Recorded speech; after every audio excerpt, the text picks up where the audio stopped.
Good Lord, we're back for the first time together. Bollywood royalty, Deepika Padukone and Ranveer Singh. Hey everyone, today we will learn some phrases and idioms spoken on Coffee with Karan. Let's start. मैं यहाँ The third wheel in our relationship. Third wheel in your... Am I really sometimes? Third wheel. Third wheel refers to a person who feels out of place or unnecessary in a situation where couple is together. For example, she invited me to hang out, but I didn't want to be a third wheel to her and her boyfriend. I know there were 2 or 3 suitors within the first 6 months.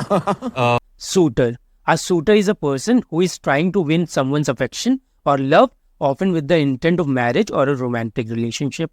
For example, the suitor brought flowers and sweet treats to win her affection. Perhaps they could have said, maybe you should consider touching base with her parents before Yes. you do this.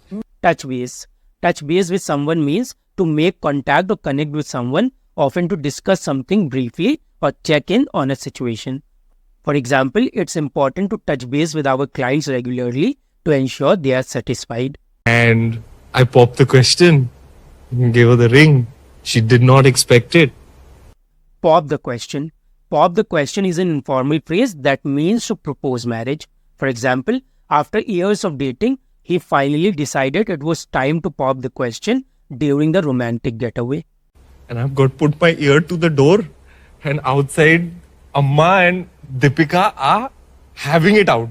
Have it out. Have it out means to confront someone directly about a disagreement or issue in order to resolve it.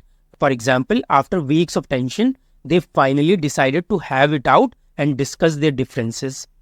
We are taking cognizance of the fact that our fans Take cognizance. Take cognizance means to acknowledge or be aware of something. For example, it's important for leaders to take cognizance of public opinions when making decisions. And I was trying to kind of brush things under the carpet. Brush something under the carpet.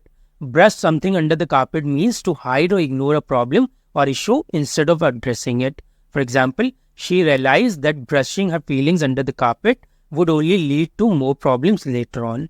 It goes without saying that Ranveer and I have amazing chemistry, which is why we're even on this couch. It goes without saying. It goes without saying means that something is so obvious or widely understood that it doesn't need to be stated explicitly. For example, it goes without saying that we need to respect each other's opinions during the discussion. Now, what more does a girl want? You want someone who just, wears his heart on his sleeve. Wear your heart on your sleeve. Wear your heart on your sleeve means to openly show your emotions and feelings rather than hiding them. But for example, although it's important to be professional, I admire how he wears his heart on his sleeve during team meetings. I hope you found the lesson helpful and enjoyable. If you have any question, leave a comment below. See you in the next lesson. Don't forget to subscribe the channel. Thank you.